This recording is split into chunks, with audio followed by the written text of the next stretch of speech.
디모데후서 2장 8절부터 26절 말씀. 내가 전한 복음대로 다윗의 씨로 죽은 자 가운데서 다시 살아나신 예수 그리스도를 기억하라. 복음으로 말미암아 내가 죄인과 같이 매이는 데까지 고난을 받았으나 하나님의 말씀은 매이지 아니하니라.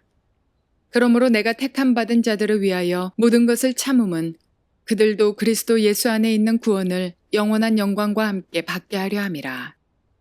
미쁘다 이 말이여, 우리가 주와 함께 죽었으면 또한 함께 살 것이요, 참으면 또한 함께 왕노릇할 것이요, 우리가 주를 부인하면 주도 우리를 부인하실 것이라. 우리는 미쁨이 없을지라도 주는 항상 미쁘시니 자기를 부인하실 수 없으시리라. 너는 그들로 이 일을 기억하게 하여 말다툼을 하지 말라고 하나님 앞에서 엄히 명하라. 이는 유익이 하나도 없고 도리어 듣는 자들을 망하게 함이라. 너는 진리의 말씀을 옳게 분별하며 부끄러울 것이 없는 일꾼으로 인정된 자로 자신을 하나님 앞에 드리기를 힘쓰라. 망령되고 헛된 말을 버리라. 그들은 경건하지 아니함에 점점 나아가나니 그들의 말은 악성 종양이 퍼져나감과 같은데 그 중에 후메네오와 빌레도가 있느니라. 진리에 관하여는 그들이 그릇되었도다. 부활이 이미 지나갔다 하므로 어떤 사람들의 믿음을 무너뜨리느니라. 그러나 하나님의 견고한 터는 섰으니 인침이 있어 일렀으되 주께서 자기 백성을 아신다 하며 또 주의 이름을 부르는 자마다 불의에서 떠날지어다 하였느니라. 큰 집에는 금그릇과 은그릇뿐 아니라 나무그릇과 질그릇도 있어 귀하게 쓰는 것도 있고 천하게 쓰는 것도 있나니 그러므로 누구든지 이런 것에서 자기를 깨끗하게 하면 귀히 쓰는 그릇이 되어 거룩하고 주인의 쓰심에 합당하며 모든 선한 일에 준비함이 되리라. 또한 너는 청년의 정욕을 피하고 주를 깨끗한 마음으로 부르는 자들과 함께 의와 믿음과 사랑과 화평을 따르라. 어리석고 무식한 변론을 버리라. 이에서 다툼이 나는 줄 알미라. 주의 종은 마땅히 다투지 아니하고 모든 사람에 대하여 온유하며 가르치기를 잘하며 참으며 거역하는 자를 온유함으로 훈계할지니 혹 하나님이 그들에게 회개함을 주사 진리를 알게 하실까 하며 그들로 깨어 마귀의 올무에서 벗어나 하나님께 사로잡힌 바 되어 그 뜻을 따르게 하실까 함이라. 자, 오늘은 지난 시간에 이어서 디모데후서 2장 8절부터 마지막 26절까지를 살펴봅시다. 단락 구분을 8절부터 13절까지는 제자화를 위해서 가장 중요한 요소 두 가지, 복음과 충성된 마음, 그것을 말하고 있는 것 같아요. 제자화의 참된 모습은 바른 복음에 충성된 제자이다. 내가 전한 복음대로 다윗의 씨로 죽은 자 가운데서 다시 살아나신 예수 그리스도를 기억하라. 바른 복음은 예수 그리스도를 매일 기억하며 살아가는 것입니다. 복음의 삶이라는 것은, 제자의 삶이라는 것은 매 순간 예수 그리스도의 복음을 기억하며 살아가는 것입니다. 이 복음 때문에 내가 죄인과 같이 매인 데까지 고난을 받았으나 하나님의 말씀은 매이지 아니하니라. 그 복음에 충성된 삶을 살아가면 열매는 반드시 맺혀진다는 이야기를 하는 거예요. 그러므로 내가 택함 받은 자를 위하여 모든 것을 참는 것은 그들도 그리스도 예수 안에서 구원을 영원한 영광과 함께 받게 하려 함이라. 정확한 복음의 삶의 목적도 우리에게 보여주고 있습니다. 복음 그리고 충성된 제자의 삶은 열매를 반드시 맺게 되어 있다. 그 열매는 또 다른 사람을 구원하는 것이다 하는 사실을 지금 사도 바울은 이야기합니다. 그래서 8, 9, 10절에서는 복음에 대한 이야기를 하고 있고 11절, 12절, 13절은 충성된 것, 믿범, faithful이란 말입니다. 충성되다는 거예요. 미쁘다 이 말이요, 참 변함없고 바르고 충성된 말이다. 우리가 주와 함께 죽었으면 또한 함께 살 것이요, 참으면 또한 왕노릇 할 것이요, 우리가 주를 부인하면 주도 우리를 부인할 것이요, 우리는 미쁨이 없을지라도 주는 항상 미쁘시니 자기를 부인할 수 없느니라. 주님은 변함없이 충성되다는 거, 우리에게. 그래서 우리가 그를 위해 죽으면 우리를 살릴 것이다. 그리고 우리에게 왕노릇 할 수 있는 은혜를 주실 것이다. 우리에게 필요한 것이 무엇이냐, 디모데야? 충성된 마음이다. 주님이 우리에게 충성된 것처럼 우리도 그에게 충성되어야 한다. 우리말에 미쁘다는 말이 참 좋은 것 같아요. 주님이 변함없이 우리의 마음을 한결같은 것처럼 우리도 변함없이 한결같아야 된다. 이게 제자의 삶이다. 이것과 복음에 충성된 모습만 지니고 있으면 하나님의 말씀은 늘 역사한다. 결국 환난과 핍박이 오고 남들이 이해해주지 않고 삶의 어려움이 올 때 복음을 버리든지 충성된 마음을 버리기 때문에, 복음은 믿지만은 충성된 마음을 버리기 때문에 열매가 나타나지 않는 것이다. 제자의 삶이라는 것은 바른 복음을 깨달아 알고 그 복음 안에서 그리스도를 붙들고, 그리고 충성된 마음, 변치 않는 마음으로 복음을 위해 살아가는 것, 이것이 가장 중요한 것이다. 지금 그 말씀을 바울은 디모데에게 말하고, 마음은 주님을 섬기고 싶지, 마음은 복음이 옳다는 걸 알고 주님의 말씀을 따라 순종하며 살기를 원하지. 그런데 충성된 마음이 자꾸 요동한다는 거예요. 변함없이 주를 섬기기를 바랍니다. 그러면 열매는 맺혀지고 또 주님은 우리에게 필요한 것을 시시때때로 채워주십니다. 그래서 주님을 충성된 마음으로 변함없이 섬긴다는 것은 하나의 리스크예요. 주님 앞에 모험을 하는 거야. 그래서 저는 그런 표현을 많습니다. 믿음은 모험이다. 조금 더 다른 말로 하면 도박이다. 근데 확실히 이기는 도박이다. 100% 보장이 있는 도박이다. 주님이 이미 승리를 보장해 놓은 도박이다. 믿음은 모험입니다. 리스크입니다. 왜? 눈에 보이지 않고 결과를 사람들이 보장해 주지 않고 아무것도 보이는 것이 없고 잡는 것이 잡히는 것이 없는데 약속밖에 없기 때문에 리스크라는 거예요. 이건 모험이라는 거예요. 될까 안 될까? 나는 된다고 믿는 겁니다. 약속을. 이게 믿음이라는 거예요. 다른 것이 아니에요. 그 마음으로 끝없이 변함없이 나아가는 마음이 충성된 제자의 마음이 되어야 된다. 모험을 해야 됩니다. 모험을 하는 자만이 체험을 할 것입니다. 체험을 하는 자는 그 다음 더 큰 모험을 합니다. 거기서 또 체험을 합니다. 더 큰 체험이 있기 때문에 더 큰 모험을 합니다. 던집니다. 올인 합니다. 하나님께 딱 던집니다. 또 체험이 나타납니다. 이렇게 해서 믿음은 자라나는 거예요. 이렇게 해서 은혜 안에서 강하게 되는 거예요.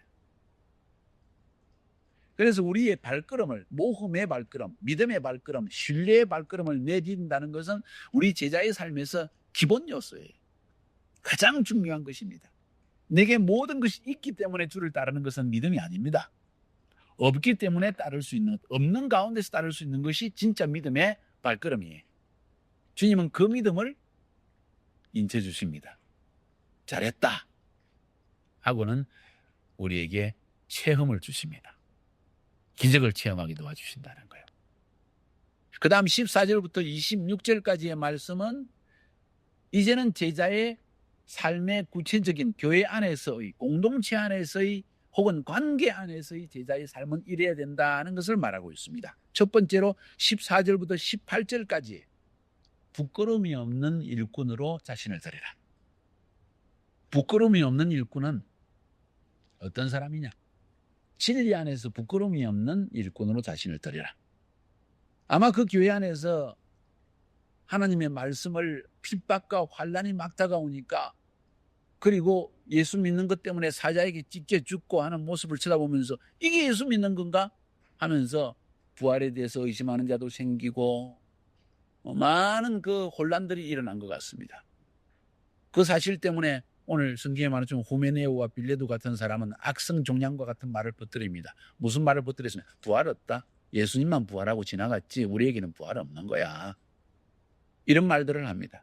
바울이 가르침과 전혀 다른 이야기를 합니다. 그런 사람들에 대해서 바울은 디모데에게 어떻게 하라고 합니까? 그들과 다투지 마라. 또 그들 앞에서 주눅도 들지 마라. 그럼 어떻게 되는가? 명하라.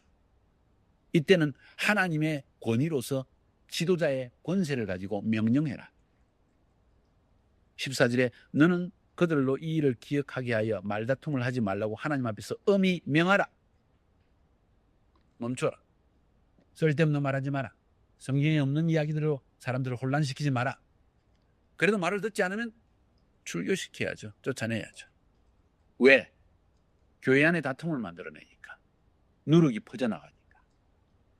어쨌든 하나님의 진리 이외의 것으로 다툼과 분쟁을 만들어내는 사람들은 불러내어서 엄히 꾸짖어야 됩니다. 이건 분위기의 문제예요. 교회 안의 영적 분위기를, 화평과 하나됨의 분위기를 유지하는 것은 굉장히 중요합니다.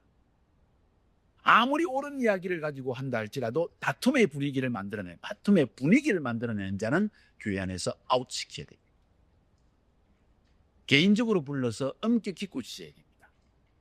그 말을 듣지 않은 교회의 지도립과 함께 모여서 그들을 불러서 엄히 꾸짖는다, 성경적으로. 그래도 말을 안 들으면 교회의 이름으로 쫓아내야 됩니다. 잘못 생각하면 한 명이라도 사랑해야죠. 그건 잃어버린 양떼가 아니야. 그건 이리 떼지. 정확한 인식을 가지고 있어요. 그래서 바울은 디모데에게 그런 사람 때문에 양떼인데 보살펴야 되는데요, 그것 때문에 어떻게 하면 좋죠, 근심하지 말고, 이것이 분명히 교회 안에 다툼을 이뤄내고 하나님의 권위 질서를 무너뜨리고, 그리고 영적 분위기가 하나됨이 깨지고 있느냐, 누구를 통해서 이런 일이 일어났느냐, 그 원인을 찾아내고 개인적으로 만나서 이야기하고, 안 되면 교회 리더십 앞에서 엄히 부짖어라. 다투지 마라. 명령해라. 19절부터 22절까지의 말씀에서는 깨끗한 그릇이 되라는 거예요. 그리스도의 제자는 깨끗한 그릇이 되어야 된다. 19절에 하나님의 견고한 터는 섰으니 인침이 있어 일렀으되 주께서 자기 백성을 아신다 하며 또 주의 이름을 부리는 자마다 불의에서 떠날지어다. 깨끗한 그릇이 되라. 불의에서 떠나라. 큰 집에는 금그릇과 은그릇뿐만 아니라 나무그릇과 질그릇도 있어 귀하게 쓰는 것도 있고 천하의 그릇도 있고 요강으로 쓰는 것도 있고 금그릇으로 쓰는 것도 있고 개밥그릇으로 쓰는 그릇도 있고 은잔으로 쓰는 그릇도 있고 많은 그릇이 있다. 주님의 나라에도 그와 같다는 거예요. 여러분이 어떤 그릇으로 쓰임받기 원하는가? 그러므로 누구든지 이런 것에 자기를 깨끗하게 하면 귀시 쓰는 그릇이 되어 거룩하고 주인의 쓰심에 합당하며 모든 선한 일에 준비함이 되리라. 또한 너는 천리의 정욕을 피하고 주를 깨끗한 마음으로 부르는 자와 함께 의와 믿음과 사랑과 화평을 좇으라. 교회 안에 지금 자꾸 분쟁이 일어나고 있기 때문에. 분쟁의 원인은 깨끗하지 않은 마음, 이기적인 마음, 당짓기를 하고 있다는 거예요. 내 편 만들고 있다는 거예요. 유다이즘 편, 무슨 편, 이런 편들을 만들고 있다는 거예요. 바울의 편, 베드로 편. 깨끗하지 않는 마음 때문에 이런 일들이 일어납니다. 사람들이 저 사람을 더 좋아하는 것 같아. 이러면서 그 사람들의 마음을 사기 위해서 인간적인 방법으로 노력을 합니다. 벌써 거룩하지 못한 그릇이, 깨끗하지 못한, 주님은 순전한 마음의 사람을 굉장히 기뻐하십니다. 사람들이 저 사람을 따르는가? 그렇다면 나보다 더 낫기 때문이지. 나보다 나은 사람을 따르는 게 당연하지. 이런 겸손한 마음. 그러지 않겠어요? 그러면 주님께서 오히려 나를 겸손한 그릇으로 높여주신다. 내 자신을 하나님 앞에 깨끗하고 순수한 마음으로 유지하는 것, 이것이 주님 앞에 살아가는 제자의 모습이 되겠다. 23절부터 26절까지의 말씀은 주의 종의 길을 걸어가라. 주의 종의 길은 다투지 않는다. 어리석고 무식한 변론을 버리라. 이에서 다툼이 난 줄 알미라. 주의 종은 마땅히 다투지 아니하고 모든 사람들에게 온유하고 가르치기를 잘하며 참으며 거역하는 자를 온유함에서 훈계할지니 혹 하나님이 그들에게 회개함을 주사 진리를 알게 하실까 하며 그들로 깨어 마귀의 올무에서 벗어나 하나님께 사로잡힌 바 되어 그 뜻을 따르게 하실까 함이라. 다투고 분쟁하고 네가 옳고 내가 옳고 하기 시작하면 틀림없이 마귀의 올무에 빠진다. 마음이 상해버리고 그 다음에 마음이 다쳐버리고 그 다음에 관계는 깨어진다는 거예요. 사역은 안 되어집니다. 참 우리가 겸손해야 되는 것 같아요. 다른 사람과의 관계성을 이야기하고 있습니다. 내가 너무 옳다고 주장하는 순간 무너진다는 거예요. 마귀의 올무에 빠지고 하나님의 은혜는 떠난다는 겁니다. 제자의 삶에 어찌 보면 지도자에게 가장 중요한 요소가 다투지 않고 온유하고 겸손한 마음으로 참으면서 가르치는 것. 아무리 가르쳐도 상대방이 고집을 피운다. 그래도 참고 하나님이 다스릴 것을 기대하며 온유한 마음으로 대하라. 쉽지 않아요. 제가 해봐도 쉽지 않아요. 특별히 성미가 급한 사람에게는 굉장히 힘든 일입니다. 그런데 그런 사람은 주의 종이 되어서는 안 된다. 주의 종의 길을 걸어라. 온유하게 다투지 마라. 이건 훈련으로만 될 수 있는 일입니다. 그렇게 태어난 사람이 일상에 아무도 없습니다. 다 자기 고집이 있고 자기의 생각이 있습니다. 저 왜 틀린 말을 저렇게 하나, 고집쟁이네? 하고 생각할 때 고치고 싶은 마음이 일어납니다. 그리고 막 고집을 부리면 미운 마음도 일어날 수 있어요. 그때 주의 종의 마음은 온유한 마음을 지닐 것이다. 참는 마음을 지니는 것이다. 그리고 한번 가르쳐 보는 겁니다. 온유한 마음으로 그것도 가르치는 겁니다. 톤을 낮춰서. 그게 아니고 하면은 이제 그다음부터는 마귀의 올무에 빠져 들어가는 거죠. 그럴 수도 있겠네. 근데 이러지는 않을까? 톤까지 낮춰서. 참 쉽지 않은 이야기지만은 이건 자꾸 우리가 훈련해야 되는 것 같아요. 이것이 오늘 제자의 삶에 대해서 이야기하고 있습니다.